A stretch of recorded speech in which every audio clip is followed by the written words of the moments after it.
Welcome back. In this tutorial, I'm going to show you a better way to make GET requests, and I'm going to introduce you to concepts known as async and await. Async and await are two keywords in JavaScript that we can use.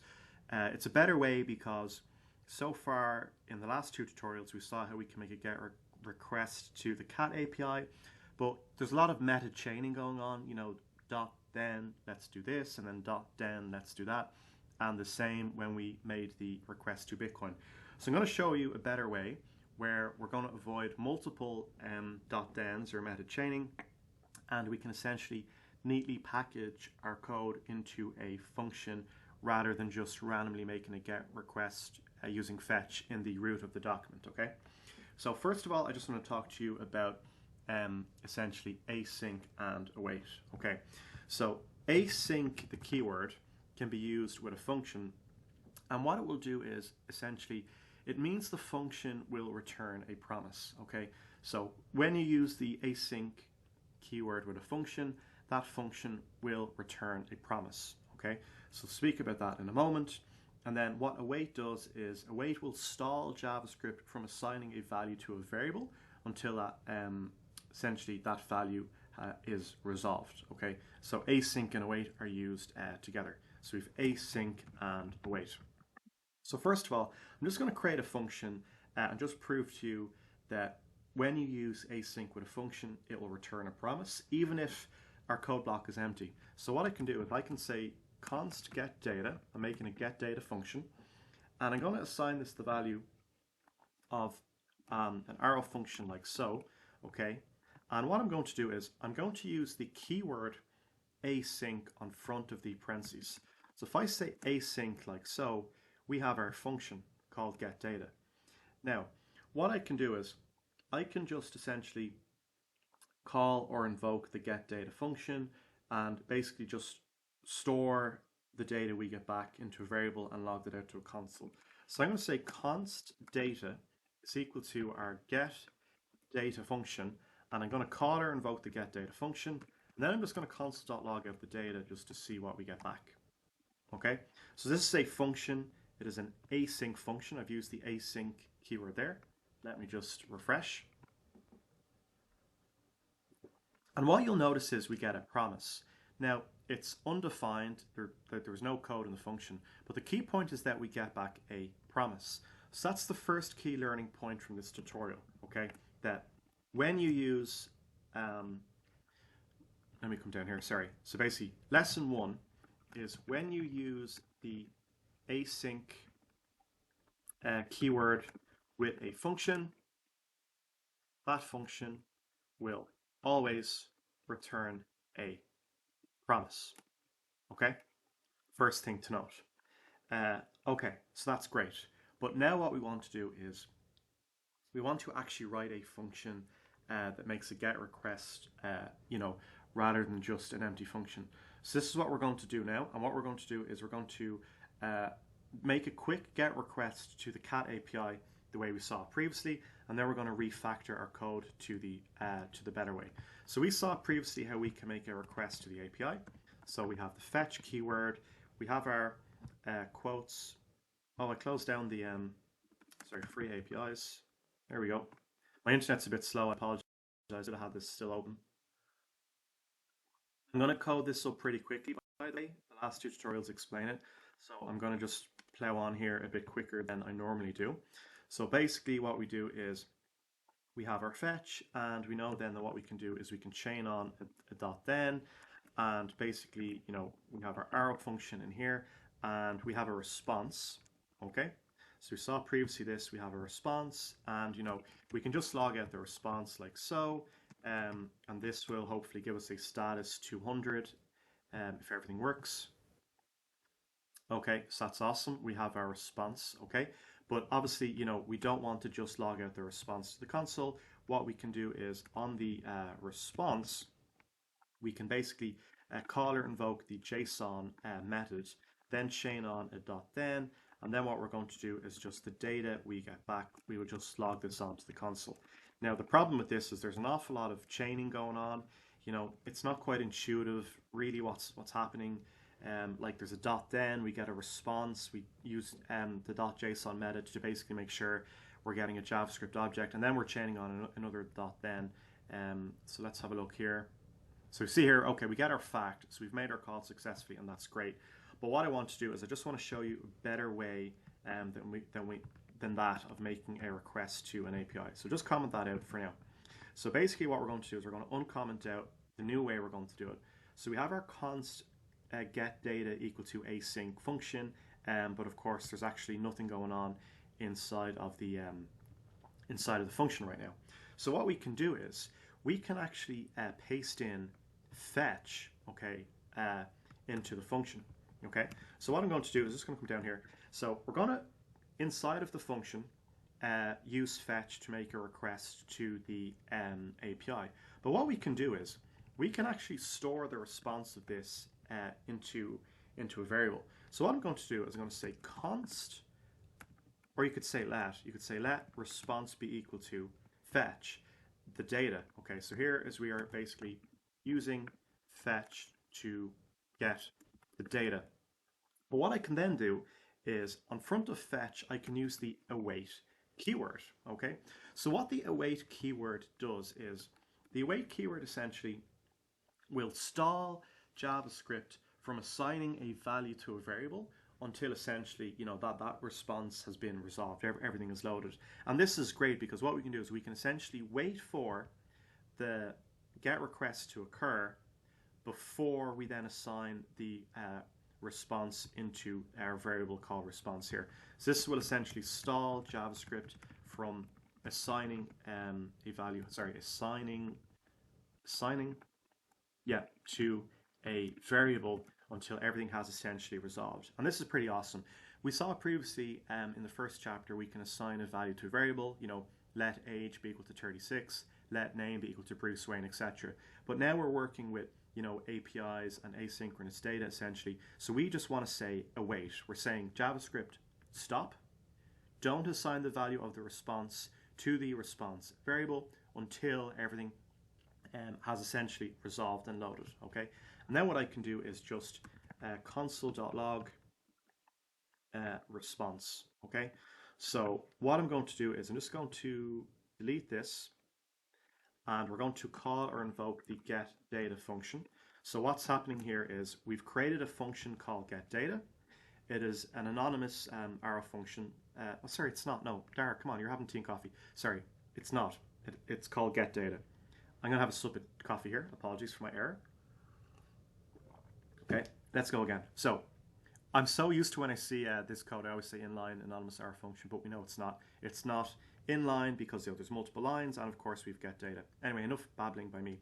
We have const getData, and we've assigned this the value of an asynchronous function. So we've seen here this syntax before.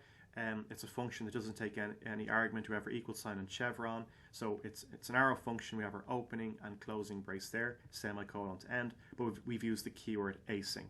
So when we enter the code block, what happens is we use fetch, which we've seen before, to make a get request to the catfact.ninja API. And what we're doing is we're just restoring the response. Of course, we're awaiting. We're saying await until there is a response before we assign that response into what we called response, the response variable. And then all we're doing is we're just logging out that response to the console. And then, of course, I call or invoke the getData function, so we actually can make the get request and then log the response out to the console. So now if I save and refresh, we see here we get a response, and we see we have status 200. So that's great. We've definitely got a response from the API, but, you know, that's all we've done so far. So what we want to do now essentially is we want to basically get that response, but then what we can do is use the .json method to basically turn the response into a JavaScript object, and then what we'll do is we'll store that in a variable called data. So now what I'm going to do is, instead of just logging that response out to the console, let's say const data is equal to, and what I'm going to do is I'm going to call upon, on the response that we saw that they're just logged out to the console, we're going to use the .json method, and we know that will return a JavaScript object to us. So what we're doing is we're essentially parsing the JSON response that we got into a JavaScript object. But what we can also do here is use the await keyword. So in other words, on the response, we're telling JavaScript to use the inbuilt JSON method to convert the JSON response into a JavaScript object, but only when that's done. Remember, when we use the await keyword, we are essentially stalling JavaScript from assigning to the variable until everything has occurred. And just a side note, I do think the JSON method is very poorly named, because if you think about it, you're actually converting a JSON response into a JavaScript object. So maybe they could have come up with a better name for that, but it is what it is. And now what we can do is just say console.log data. Okay, so now what we're doing, just to recap, is we've created a function called getData. It is an asynchronous function, so we know when you use the async keyword with a function, the function will always return a promise. Then what we're doing inside of the function is we're using fetch to send a request to the API. We are awaiting that response before assigning that to the response variable. But we know that only gives us, the response in a certain format. We don't yet have access to it as a JavaScript object. So then on this line, what we do is on the response, we call or invoke the JSON method to convert the JSON response to a JavaScript object. We await for that process to occur before assigning the response to the data variable. And then what we're doing is we're just logging out to the console data. So now if I refresh, we see here we get our fact. Okay, so that's awesome. But a better way to do this would be actually to essentially, instead of logging out the data to the console, and our data was, we got a cat fact. Unlike humans, cat cannot detect sweetness, etc. So we have our fact, which is great.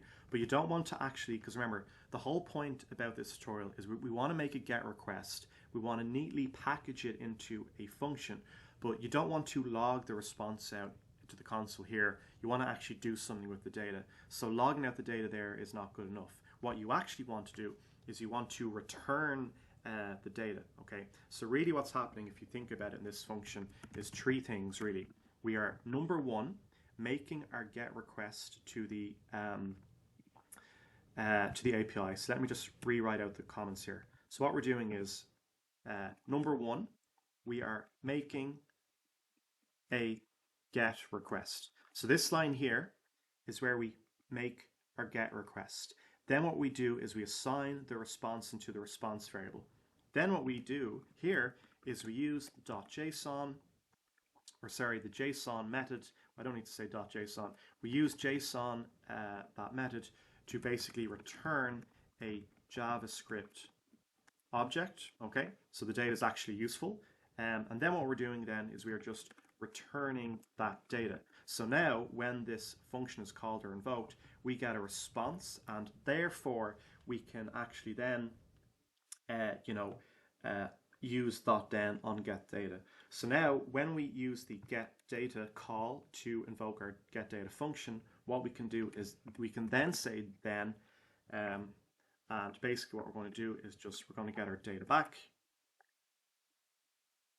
And here we can just say console.log data. Okay. Have I got a syntax error? Doesn't feel right. Oh, my apologies. That was the wrong one. Okay, awesome. So now what's happening is as follows. We've created our getData function. I've used the async keyword to make this function asynchronous.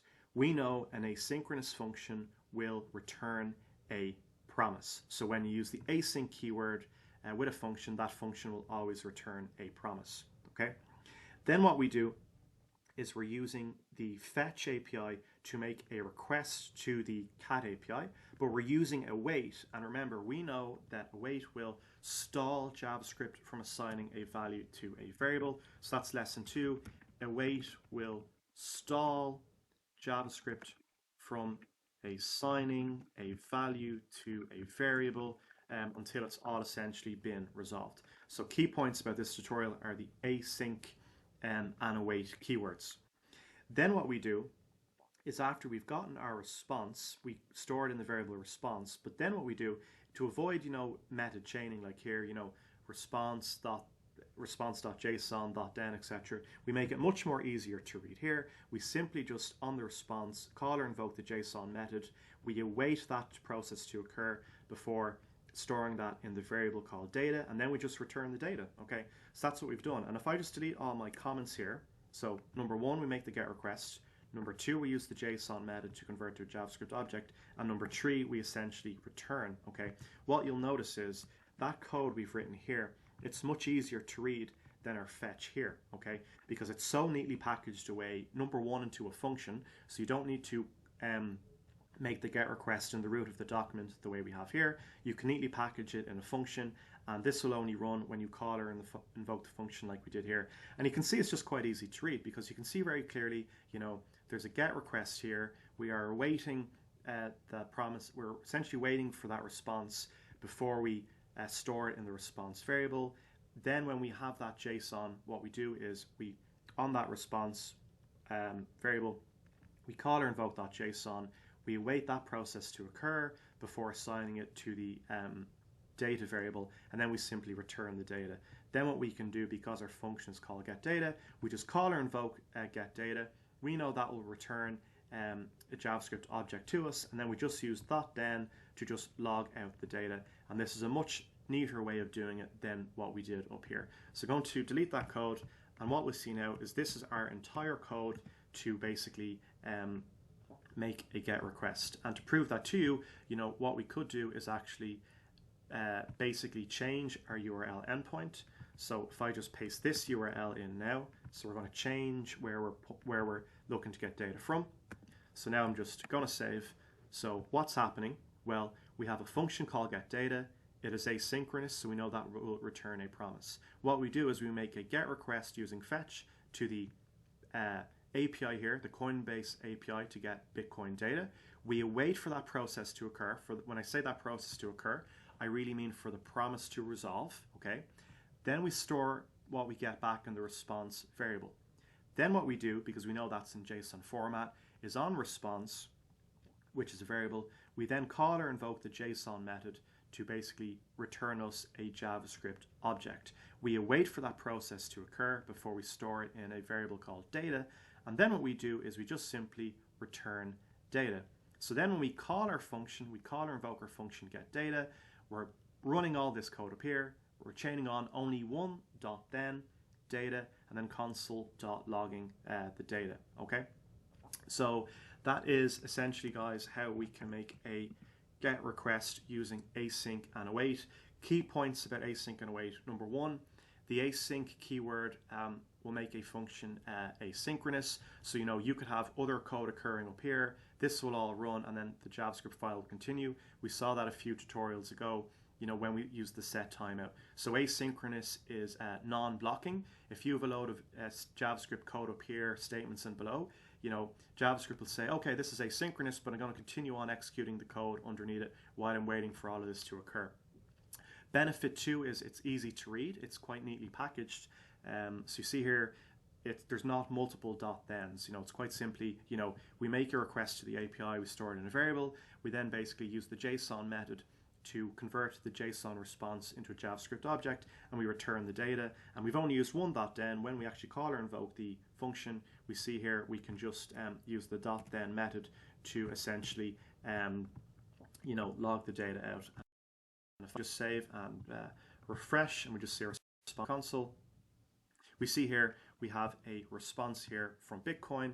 And if I open up BPI, we see here Bitcoin is now at 43,000 US dollars, just under 40,000 euro. Okay, awesome. I hope you enjoyed that tutorial. I encourage you to try make a weather app. You know, so you've got the basics now of how to make requests to an API. Hope you enjoyed that tutorial. I really enjoyed teaching it. That's awesome.